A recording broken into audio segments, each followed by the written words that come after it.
and say, hey, I have a school struggling and I want to make sure that I'm providing resources to that school.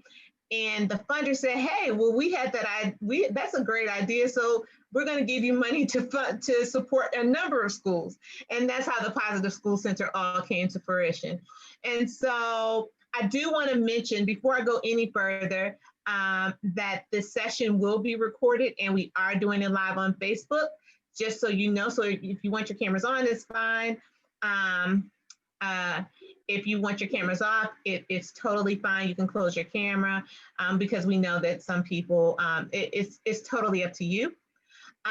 We will take questions in the chat.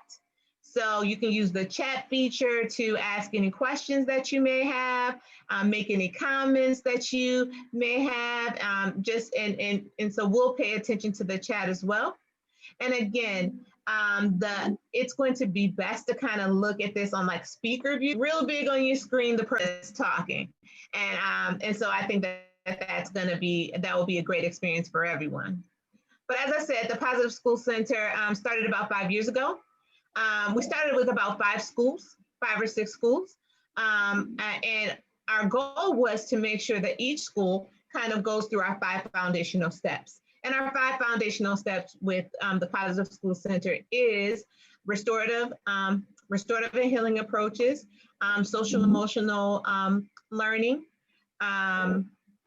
trauma-informed approaches, racial equity and social justice, and community and family voice. And so we really look at those foundational steps to guide our work with the Positive School Center. And so the Positive School Center, as I said, started off with like five schools, but as the years have passed, we have grown. I've been here for the last 3 years, and we've grown so much that we are a lead agency for 7 community schools where we work to reduce barriers between families and the school and help the community and families ensure that basic needs are being met. We have 26 to 30 intensive climate collaborative schools. And during the intensive climate collaborative schools, we support principals on shifting their culture and climate in the building by doing mindset work, right? With staff and leaders within the school so that we can kind of all work together to create healing centers for students. And then the other portion is our advocacy portion. So we do a lot of advocacy work, making sure that the laws really align with the work that we're doing in schools. And it's very important for us to ensure that as we look at the laws that are being during the legislative session, that we're not forgetting about Black and brown kids, right? So it's so important that we don't forget about Baltimore City, Baltimore County, PG County. But then we also support police officers. We provide trainings for police officers, Safe Street officers, Teach for America, BCTR. We really feel like we need to touch anyone that touches a student, that touches a child in the state of Maryland. So we really work hard to do that, and we really work by working on fertile ground. So anybody that wants to work with us, we'll try our best to support them and work with them, whether it be through coaching or whether it be through providing training. So today you're going to get the opportunity. So I get to coach 26 principals, and they are wonderful. I served Baltimore City Public Schools for 19.2 years. 8 of those years, I was a principal of the wonderful Walter P. Carter Elementary Middle School. I absolutely loved being a principal. And during that time, most of the principals that I coach, a lot of them are my colleagues. So they were principals when I was a principal. And so we really get to have these conversations with one another. We really get to have these coaching conversations with one another. And so right now you're going to get a chance to kind of sit through one of our coaching conversations that I typically will have with one of my principals. And today we get to talk to Mr. Mosley, the principal of Gwynns Falls, who is an awesome principal. So I'm going to let Mr. Mosley introduce himself. And so, Mr. Mosley, why don't you tell us just a little bit about yourself and tell us about your school, your school community, and your leadership style. Yes, ma'am, and thank you. Thank you for having me. Welcome to everyone that is on board with us. I am Nakoma Mosley, the principal of the fantastic Gwynns Falls Elementary School located here in West Baltimore. About myself, I was born and raised in New York, attended Lincoln University in Pennsylvania, the first HBCU, and from there I came here to Baltimore, where I began teaching in 2000. Throughout my education career, I love working with the children. I enjoyed doing what I did in the classroom, but I kept feeling this urge and this tug to come into leadership. After I got over myself and my own emotions, I pursued my master's at Goucher College. And then I was able to move up the ranks and then became the assistant principal at Cross Country after years of service at Garrett Heights Elementary Middle School.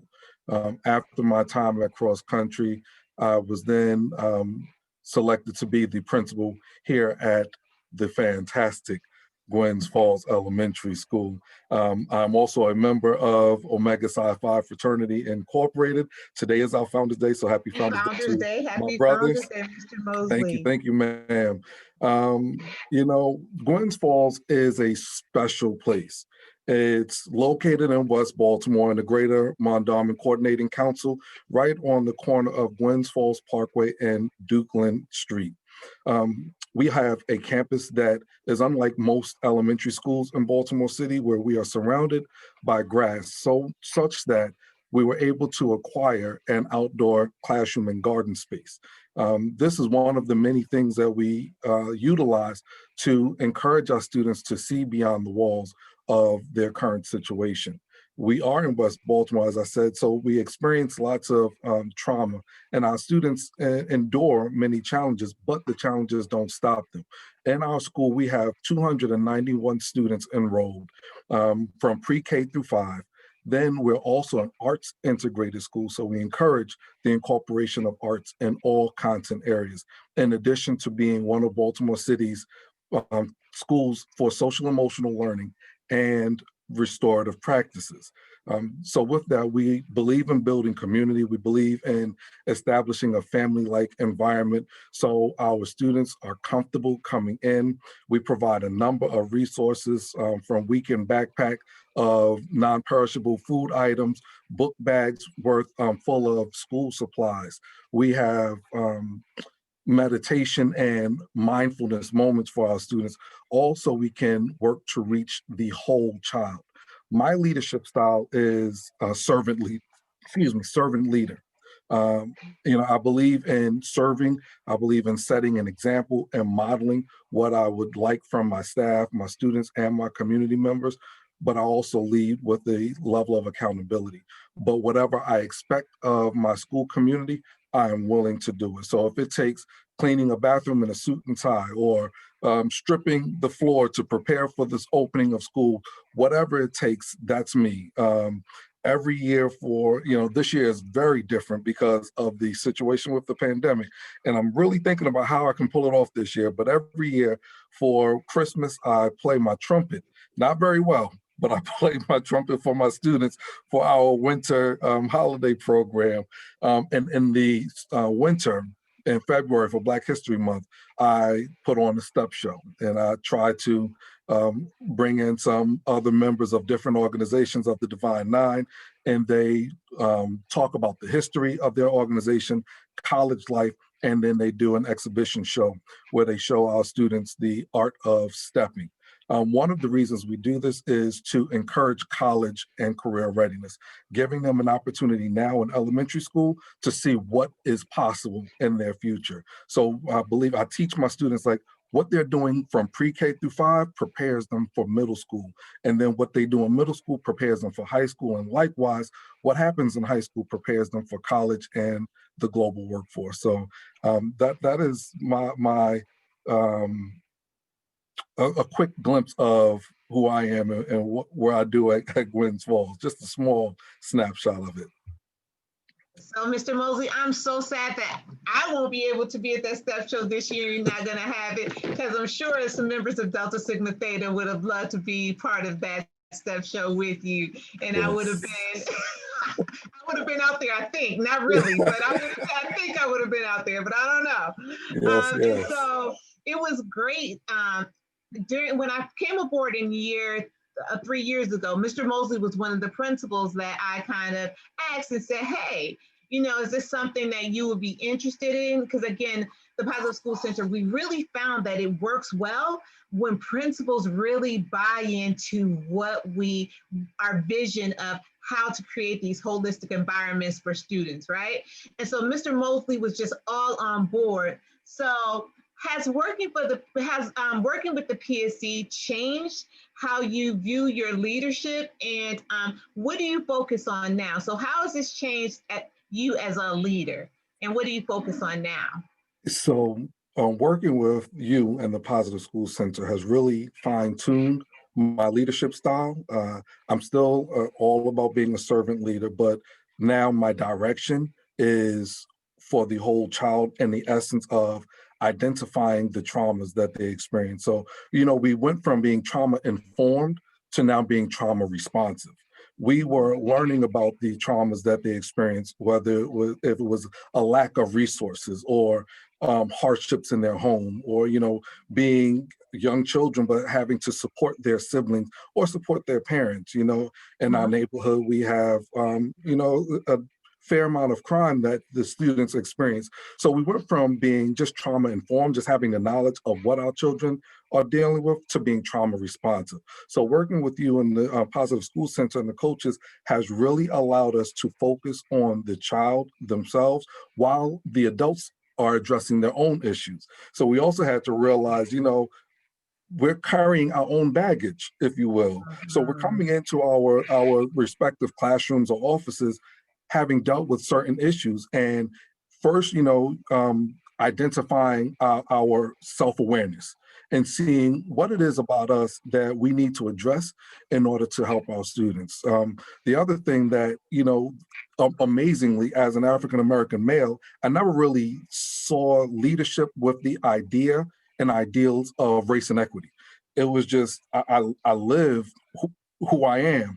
So now we approach what we do with the idea of how do we leverage race and equity? How do we make sure that our children are considered as Black and brown children in our community and in the societies, and we don't look at them as disadvantaged. We look at them as maybe having limited resources or having some challenges and hurdles they have to get over, but they are absolutely not disadvantaged. So, working with you has really helped to develop my leadership so that we can see our children for who they are and not what they are coming from. But the other things that we've done prior to COVID and everything changing was taking community walks in the neighborhood. So I had staff members walk with me every Friday, and we would go through our children's, blocks and their corners and their apartments. And we got to see the progression of the home structures. So you had grass front lawns, finely and nicely manicured, to street to stoop to porch. And they got an opportunity to see who they are servicing. And it created a sense of empathy. So when their children came in with a chip on their shoulder, or they came in with a perceived attitude, it created an opportunity for the teachers to, instead of getting on them about being late or get on them about not speaking up when they entered the classroom, what's going on? What's wrong? Is there anything I can help you with? And then again, so that's the restorative part.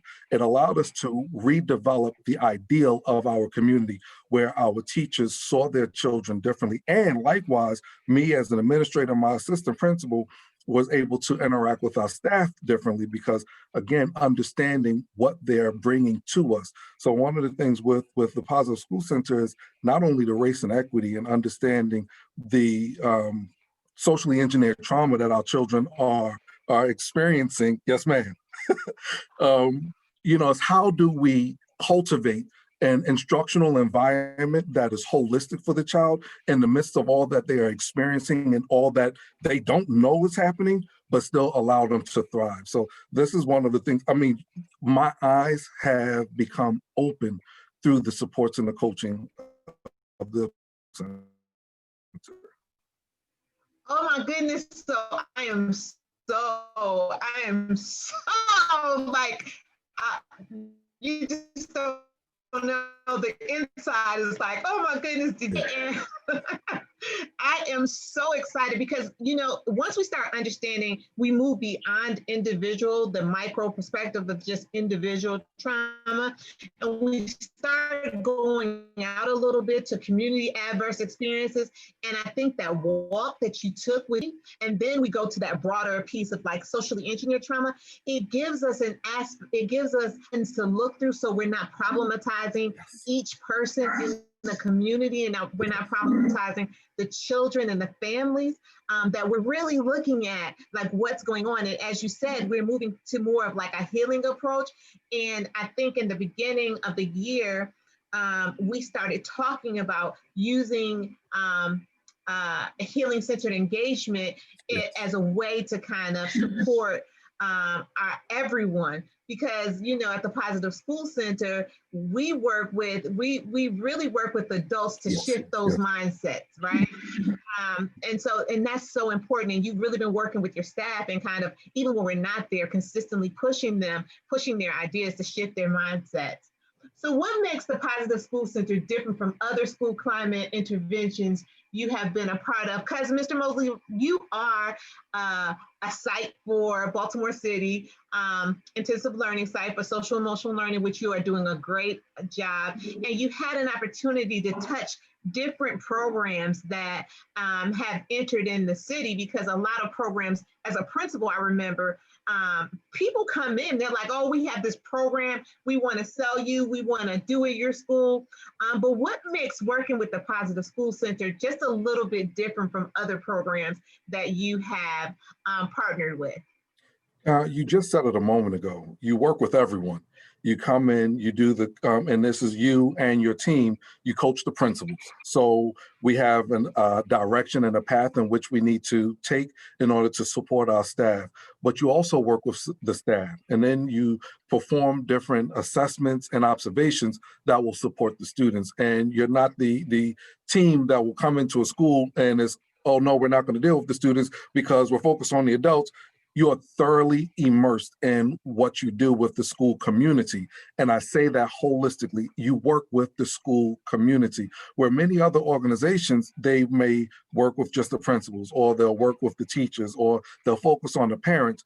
The Positive School Center works with everyone because you understand the whole child. And in order to create a healing environment, you have to heal everyone that touches that child. So your program is student-centered, but you work, you know, the coaching that I've received has really supported me in my endeavor with working toward reaching the students and knowing data is more than just the assessments that they're taking. Data is how they react and why they're reacting and when they're reacting, looking at the time of day that something may go on, and then understanding, well, what's happening in their household. So, you know, the Positive Center, you know, initially my staff just thought it was just something else to do, you know, another thing that I was putting on their plate, until they became engaged. So whether it was a presentation about, you know, the equity lens and understanding the difference between equity and equality, and then realizing that even in the culture of Baltimore City, and it's predominantly African-American, but there are various subcultures within this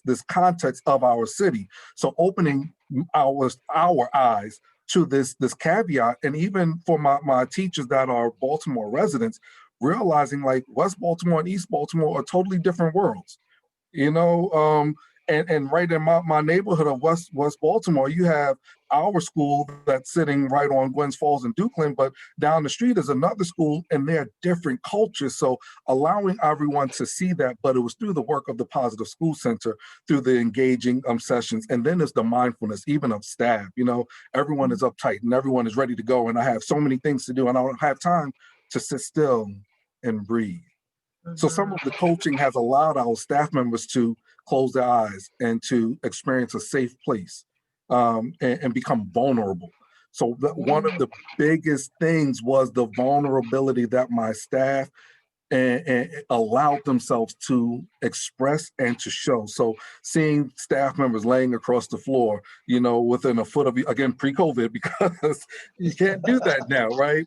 So, seeing them laying on the yoga mats and breathing, going through the exercise, and people of all religions and races and cultures, but with a likeness. And the level of comfort allowed us to go to sleep, and you heard some snoring and you heard some heavy beeping, but the engagement made a difference. So when staff began to respond and give the evaluations, it was effective because it touched their soul, it touched their heart, and it made the work relevant. So then it translated to them doing in their classrooms. So when you see effective work happening, it's not just going to be in that session, in that PD moment, in that one-on-one. You see it translate into the next arena. And one of the other things is the offer for coaching for the teacher. So it's not just the principal or leader coaching. Your team will coach teachers, and they'll do an assessment, a needs assessment and analysis to see what's going on in the building. What areas do they see? Does it align with the areas I know I need? And then we can build an action plan to address those areas, again, all around being student-centered. Oh, thank you. And so I just want to say it's vulnerability. So there cannot be any community without vulnerability, right?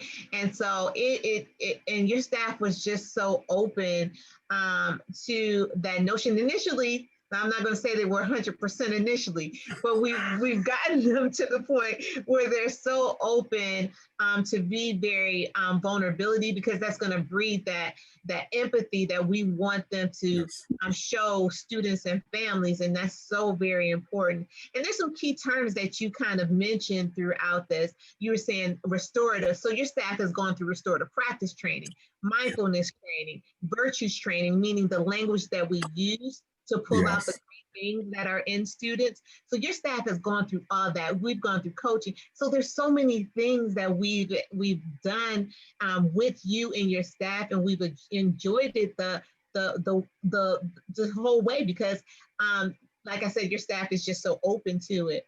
So what do you think your staff is going to focus? I know the answer. So, but what are we focusing on this year? Like, given the fact that we're in COVID and we're facing these two different pandemics of social and racial injustice, right?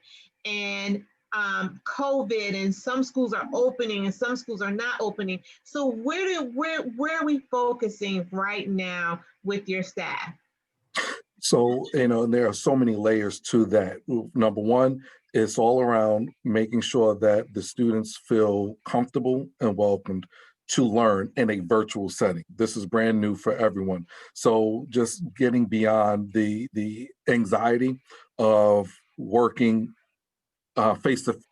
seeing each other, but not being face to face, enhancing the restorative model. We want to make sure that we are able to implement the restorative practice even in the virtual setting. And then, yes, we have to address the race and equity thing head on, even for our young babies who are seeing it in the media. Social media has become a pandemic within itself because it's right at the tip of their fingers. And some of the things they are seeing either through social media, and some are even seeing in their neighborhood. So one of those things that we want to really focus in on is giving our students an opportunity to talk about race, to talk about how they feel, to talk about who they are. So working with my wholeness specialist, my community school coordinator, and one of the counselors in the school, asking them to create a solid platform and a structured and strategic situation where the students have the opportunity to talk about race and equity and their feelings, so they know that they have worth, and that they also understand how to navigate their community as young people. But then the next part is how to be leaders. How do they have a voice where they can help guide and drive even the adults, because I believe, and the child shall lead them. So our children have an opportunity to be the ones to help set precedents in the community, because they're going to be the ones to carry it into the future. So looking at possibly something where each grade level has a day and a time slot in their virtual setting, where they have age and grade level appropriate conversations and activities where they get to address this thing, all while continuing with the ideal of trauma responsive, because some things may trigger a child. So we have to be conscious. We have to be careful. The other part is knowing we have family members that are still on the sides and around their space. So being mindful of the homes that our wonderful families invite us into, but still building their ability to lead a restorative circle or a restorative session. And then how do they take this into their home? So some of the things that I've seen with my students is, and this is feedback from parents, when they're doing something, oh no, mommy or daddy, we have to be safe. Principal Mosley says we have to be safe. Oh no, so the conversation, you said talking about the language, the virtues language. The more we do it as adults, the more the children will absorb it and implement it themselves. So adult actions drives student action. So our focus is all about how do we as adults create a system and a situation for our children to be effective learners and effective teachers. So I think so you're saying some good stuff. So what I think, because you guys were already trained in restorative practice, it gave you the foundation to create spaces and to have circles already, right? So, I'm sure you started off the school year telling your staff, like, we're not throwing the baby away with the bathwater. We have all the skills that we need in order to do what we need to do. And it's to lead those conversations. And I was so happy that Andre Turner, one of our coaches, was able to send you guys out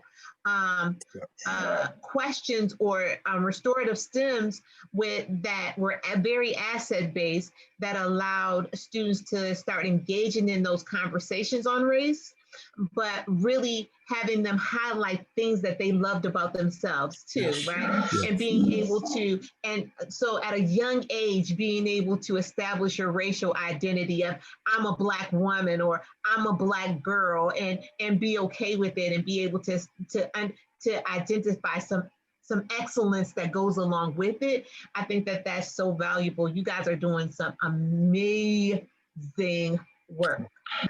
So when we think about reflecting on the coaching process, how is it meeting someone needs to address the needs one-to-one? I know one of my principals at Johnson Square, he's like, I just feel like you need to be paid for this because you must be a therapist. I'm like, no, I'm not a therapist, but I think, can you just talk about like that one-on-one process of that, when we meet and we do our coaching process, can you kind of talk about that a little bit? Absolutely. The one-on-one sessions I find are very supportive, they're helpful, they're needed. To be able to engage in a conversation with you and not worry about if it's going to be punitive or if it's going to show up on an evaluation or will it come back around. And that doesn't always happen on the inside, but to have that comfort, again, the same way we want to provide a safe space for our students and our staff, we as leaders need that same thing. And by you having been a principal, you get it. And that is one of the biggest things that makes it relevant and helpful for me specifically, because you've been through it. You understand what it's like to be up all hours of the night and having to deal with reports that are due, or things that even staff members having their personal issues in their calling. So by you having experienced it, you're able to walk me through certain situations, but you don't just give me answers. You ask questions.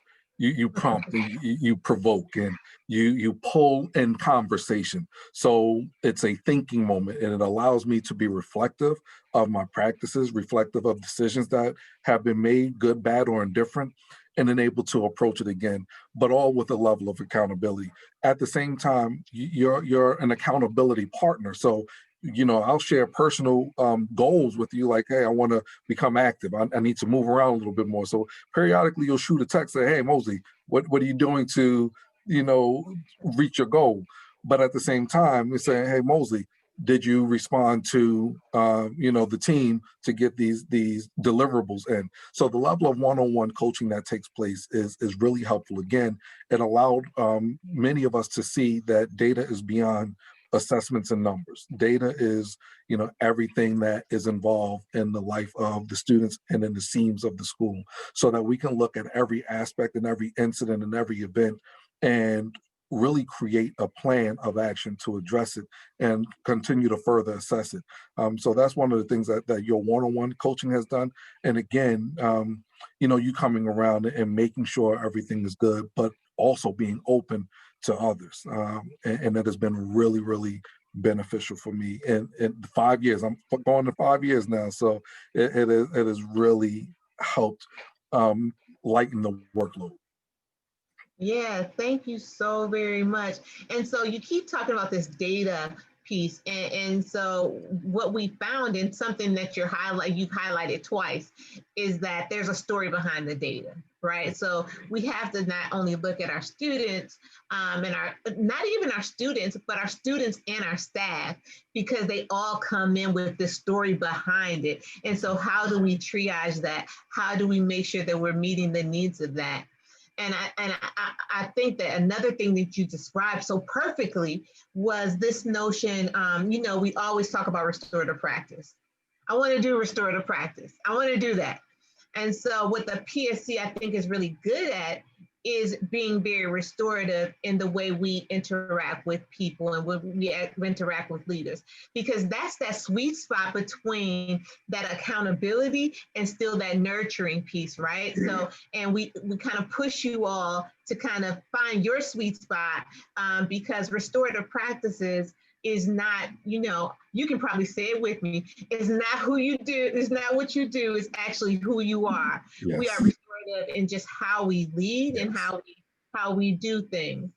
And so I guess this may be a hard question, because, a lot of it is very qualitative, right? So you're getting your doctorate, I'm getting my doctorate. And, I really applaud you because you're going a little bit faster than I am. But so I'm proud of you. Thank you. When we think about data, right?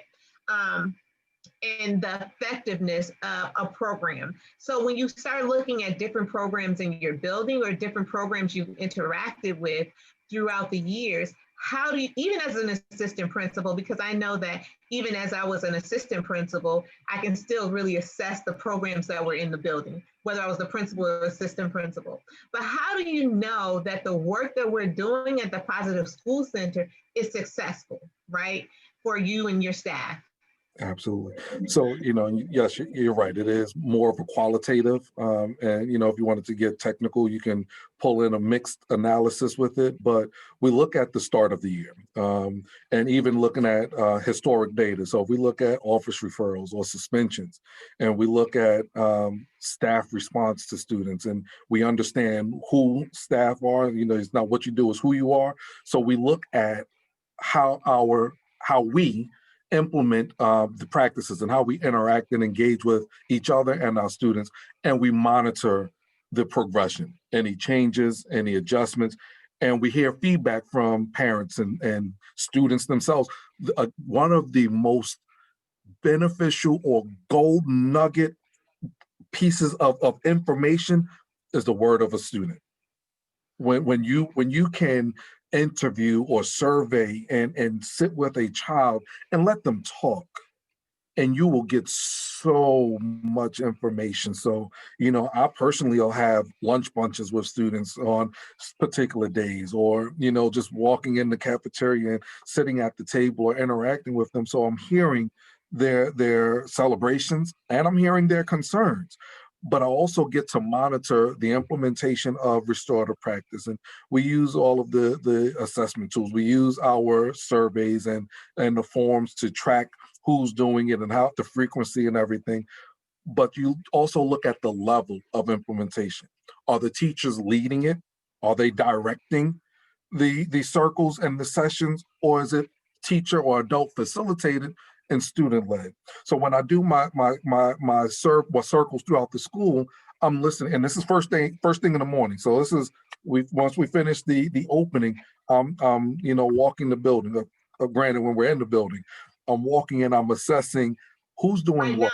Right now you're going through the Zoom classes. You're through, going through through the Zoom Zoom. classes. Same system, same setup. You know, still getting used to it, but absolutely same concept. Is it teacher directed or is it student led? And then even throughout the instruction, are we hearing the virtues?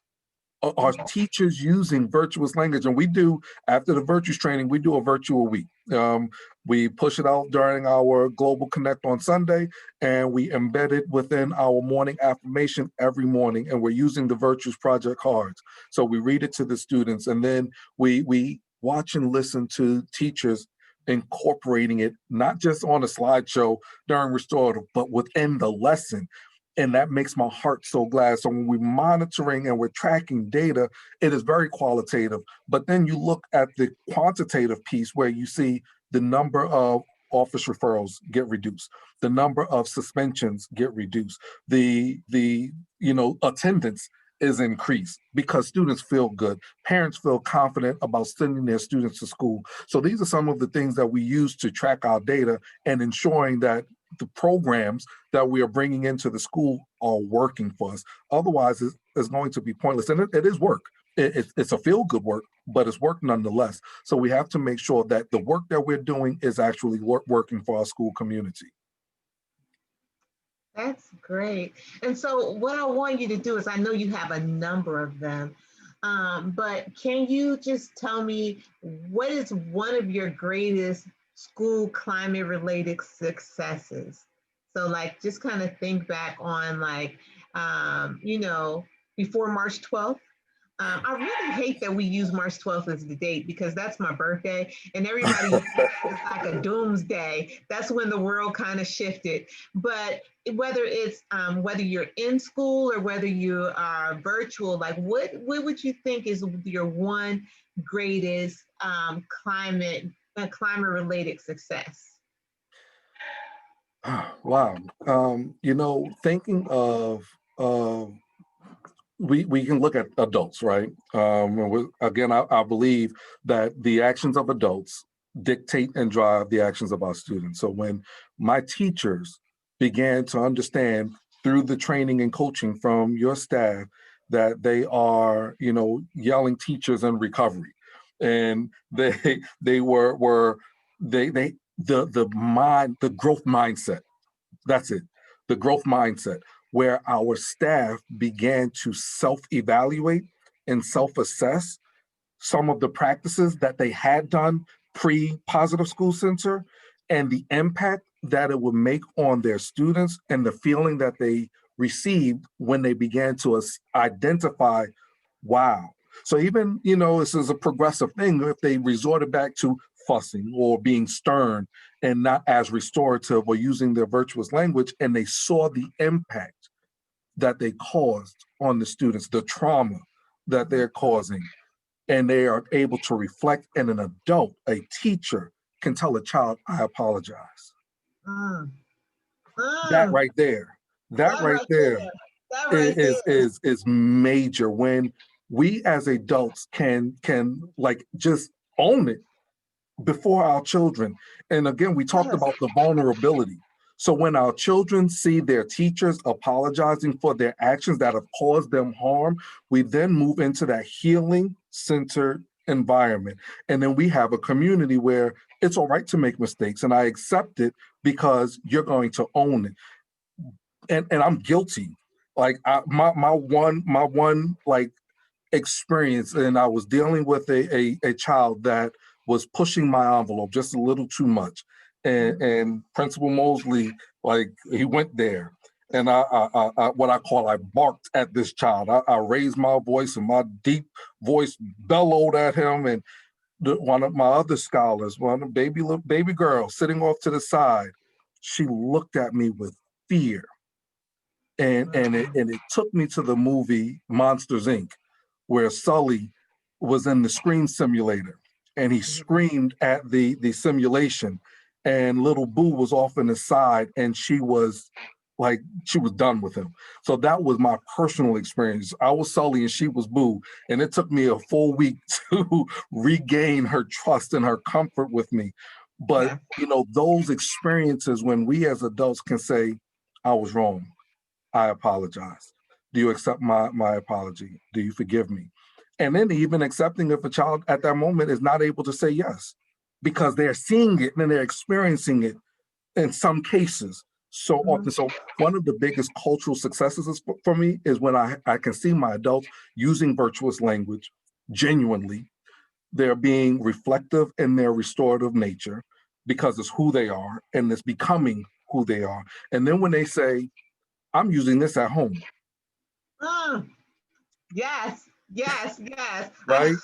So when they see the benefits of it from the training, and you know when you sit in the space, whether it's the library or Zoom or wherever, and you're hearing it, you know you have 100 things going through your mind, but then when you begin to see the implementation unfold for yourself, Mhm. and you see a teacher can see their classroom changing because students are self-accountable, and when there's a disruption, the students will take the lead and say, no, you're stopping my learning, let's stay focused, or take a break, go to the wholeness corner or the calm down corner. When you see students leading the work, then we know we're doing something right. Yeah, you are. You're doing, let me just say this. You're doing a lot of things right. And typically, people are only supposed to stay with us for about 3 years. But we have kind of kept you guys here and you guys, because you continue to want to grow. You Yes, continue to want to push the thinking of your staff and how you guys work. And I'm so proud of you because a yelling teacher in recovery, that we have all experienced that. And if you were an educator and you're honest, we've all been there. We've all been complicit to. absolutely. I tell people all the time, like there were periods of my life that I may have been, I know that I contributed to the school to prison pipeline. And I Mhm. think that we all did at some point. But I love the fact that your staff is now becoming more restorative and your staff is admitting that I don't know everything and I can learn from my students and I may have been wrong. And I'm sorry and forgive me for that. I did not mean that. And part of this whole restorative piece is not saying that this is the way I'm going to be at work. It's just again who you are. So when you're doing circles at home with your kids, that's huge. Yes, When you hear staff talking to their own children and they're using virtuous language, that's huge. absolutely. So, I think that you are doing awesome work. All my job is only just to maximize what you're already doing, right? So you are doing it. I'm just here to kind of push you to be like more amazing than you already are. And I thank you because you all make me look so great because you guys do such a great job. But I want to spend the last 10 minutes and allow participants to come off of mute and they can ask questions about the Positive School Center, or they can ask you questions about how you're leading in this COVID period, being, and making sure that we're addressing the needs of the whole child. Yes, And ma'am. so if there's anyone that may have a question, please feel free to just take yourself off mute. I'm not sure if we have any in the chat, but you can ask Mr. Mosley or myself any questions, anything that you may have burning in your mind right now. Or anything, or if something's resonated with you as you heard him speak, or you've heard one of us say something that kind of resonated with you right now, you want to kind of mention that.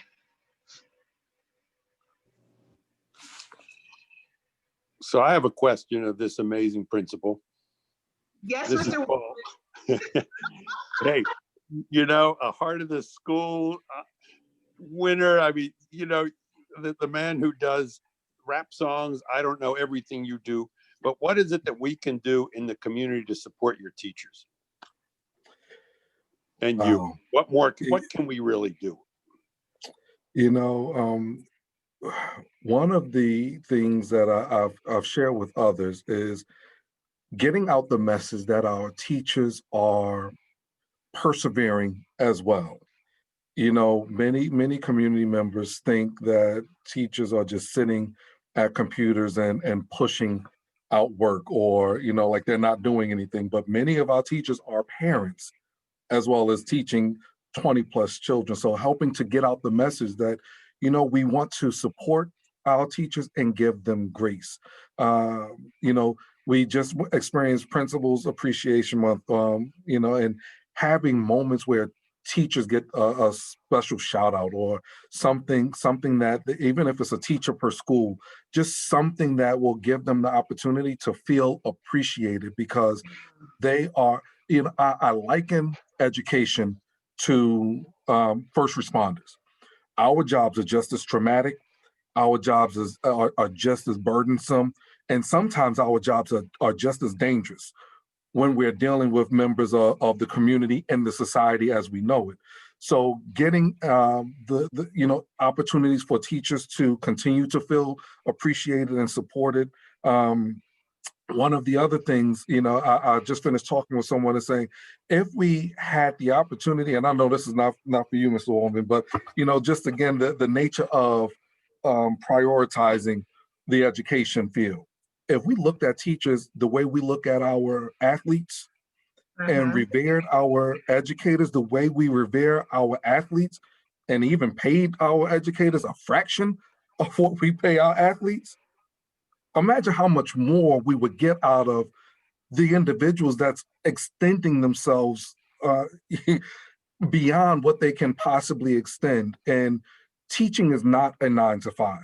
And you ask, what can you do? So again, it's just the level of community members showing appreciation, um, giving moments where teachers of schools, and not just the teacher of the year, but hardworking teachers that may not be as savvy as the teacher of the year, but everyone works hard, and everyone deserves a teacher of the year type of status. So one of the Mhm. biggest things is teacher appreciation, ongoing, not just American Education Week and Teachers Appreciation Week, but throughout the year, because they are first responders within their own right. Mhm.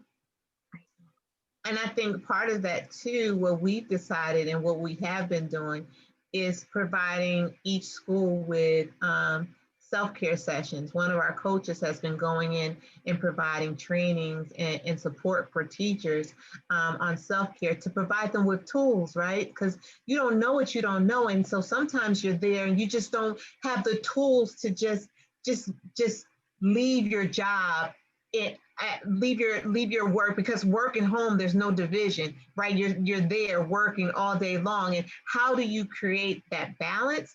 And so we kind of work with them to provide them with tools to be able to do that, so that they can find some space to just take care of themselves. And that um, has been extremely helpful. So I thank you all for that. You know, the amount of relief that has provided to many staff members. You know, this opportunity to understand what they need to do for themselves, because we are working so hard. It's almost robotic. Um, so you know, we get caught in this mode of just our actions are so consistent, we don't stop to think. So yeah, you know, that has been really helpful. yes. Anyone else would like to share anything?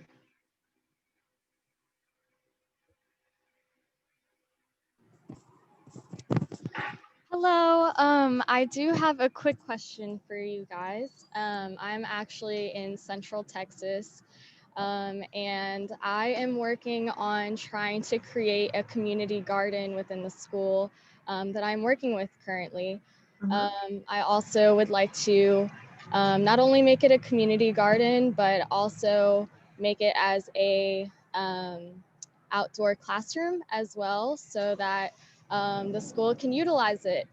So I wanted to ask, how have you felt that the outdoor classroom has benefited implementing those restorative practices within the school, as well as creating a community environment with teachers and staff and students? The outdoor garden has been phenomenal in attributing to the restorative practice. Again, we as lifelong learners, learning happens beyond the walls of the school. So it gets our students outside and into an environment, that they're not necessarily accustomed to because it's outside of the parameters of what we consider traditional schooling or traditional class. So it allows for, so in our garden, each class received a raised bed and they were able to focus on the crop. So they planted the crop and they tended to it throughout the year. And by the end of the year, they were able to harvest their crop. So we've had uh, full salads and carrots and chard, cilantro, but it required community work. It required the cooperation and the collaboration of the students and taking turns. So them understanding that not everyone can do everything all at once, even with the composting bin. So we had a crew that would collect all of the compostable materials and carry it to the bin and dump it in, and the adults will help turn the soil so it will stay fresh. But again, it's all about the teamwork, the collaboration, and the mutual respect for one another. Then you take it school-wide or systemic-wide, everyone was respectful of each other's space or raised bed. So it wasn't like one class or one student was mistreating or doing something in a bed that they did not have any business doing it. And I mean, I loved it. Wasn't something, it wasn't shocking. They were engaged and they were focused on what they were supposed to focus on. So, that we had dry erase boards so the teachers can have full instruction. And they were working on the dry erase boards and showing the expectations and going through the steps. And we reminded them of our core values of being safe, respectful, and responsible while being restorative. So seeing the development of our students' character from the onset of pulling the weeds to setting the plants and then harvesting at the end of the year, and the excitement that they carried with it was amazing. But the other part is not just the internal school community, but the neighboring community. So if neighbors saw something was going on in our garden, they called me. I could only do but so much, but just the idea that they were considerate to inform me of something, just passerby sitting or at the tables or eating dinner. And then we had a football team that started working. So it really became a full community effort. And that's one of the biggest things as you strive to establish your community garden. Get the feedback of your community. What are they looking for? What is it that they're interested in doing, and how can they help? So inquire of your local businesses, whether it's a Home Depot, Lowe's, or Target. See if they're willing to partially fund or fully fund, or what materials can they donate. And you will be surprised at how gifted and talented your community members are. Like our community members came out in droves and helped build elements of the garden. And every year they come out and clean and they will till the soil and turn the soil for us. So reach out to the community members and make them a part of it. So it's a true community garden. And when you have the community input and inclusion, then you'll see a more successful program. And so, Veronica, you just made my heart so happy when you said just school outside in the community garden, because we know that part of community is the connectedness to the earth, and to be able to, and it's very healing to be able to use your hand and be able to deal with soil and to watch something grow. And that you've contributed to. I think that's so valuable for students, especially now, because there's so many things that are out of their control. For them to be able to touch the earth and allow things to grow, I think you just made my inside just so happy that you are doing that, because I think that is, when you think about restorative and creating community, I think outside and gardening and having school outside with just being amongst the earth, I think it's so valuable. So keep us posted. Let us know what's going on. Absolutely. Thank you so much for all of that advice. I really, really appreciate it. It's been kind of challenging just because there's kids that are both virtual and in person at the same time. So being able to accommodate for for all of them, I was thinking of doing gardening kits that I could send to the virtual kiddos and then have for the kids that are in person too. So I really appreciate everything that you guys said, and I will definitely keep you guys posted. Wonderful.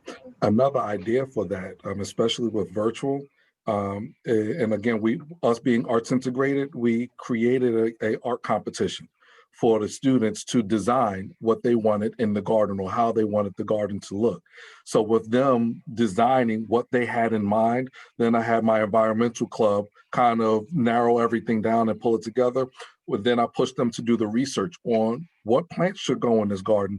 Where in Maryland, what are plants native to our state? What plants are native to this area that we would allow, the just the nature of it. So, having them do research projects, and if they're virtual, they can do a tech-based design where it's not just pencil and crayons. They can, go into some computer-based designing and submit it as maybe a project. And then if it's a school-wide competition, then the winner or winners can have their designs collaborated to develop what the garden could potentially look like.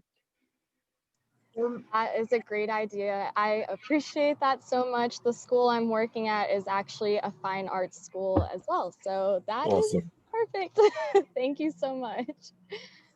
So, Mr. Mosley, I would like to be respectful of everyone's time. And I just want to say that it has been awesome, awesome, awesome. I know that some of the comments, thank you for doing what you do for students and families and teachers during the COVID school day. What does the day look like for teachers and students? How is the engagement of students during virtual learning? That's a question that I think we can kind of get to answer. I think that there's been some answering in the box. And one person just saying, Mr. Mo, thank you for all that you do. You are amazing principal, which we all knew that. We all knew that. Thank you. Mr. Mosley, thank you so much for all, it's a lot of thank yous in here for Mr. Mosley. Thank you for your great work. I will share my contact information. And so we can put my contact information in the box, in the chat. But also we will be able to, in the chat, it's going to be a link for a survey or evaluation. And you'll be able to click on that. You can also follow us on Facebook, Instagram, and Twitter for the PSC. And I just want to thank you guys for showing up today. I know some of you have been on Zoom all evening, but you found the time to come and spend some time with us. And, we do not, that's not missed with us. We do appreciate, because you could be doing a whole lot of other things, but you decided to share the time with me and the Positive School Center and Mr. Mosley. So what I want to do is I'm going to show you our QR code. And so if you use your phone and you click on our QR code, you'll be able to get to our website, all of our social media handles, and also you'll be able to, and Mr. Mosley, if you look up, if we could put Mr. Mosley's email address in the chat box as well, so that people are able to reach out to him. And just, as we start to think through this, the work that the PSC does to support schools, it's important that we keep that work going. So as you know, Giving Tuesday is coming up in December. And so, I know you're like, I knew it was coming, but Giving Tuesday is coming up in December. So if you want to contribute to the Positive School Center, we will be so excited. We'll definitely make sure you get information on how to do that. We are always open to taking donations with the Positive School Center.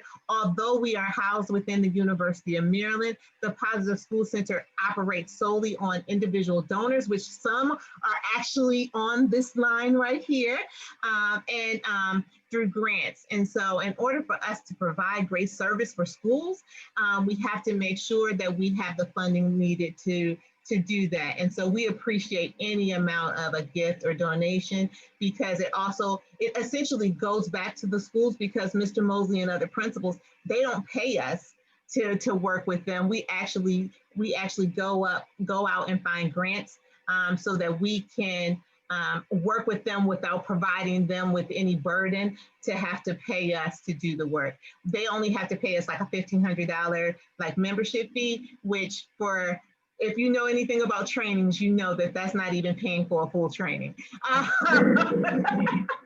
So, but we don't want principals to be taxed. So, and we also feel like it's needed in schools. We don't want someone to make a decision between a teacher or getting support from the Positive School Center. So definitely reach out to us, and thank you for coming. Again, if you have any questions, me and Mr. Mosley will be here as you guys begin to log off, and you can ask any questions and we will answer them. Again, thank you, Mr. Mosley. You're welcome, and thank you. Thank you all for joining us this evening. Thank you, Positive School Center, Dr. Shia and team. Thank you, thank you, thank you. It has really made a world of a difference for us.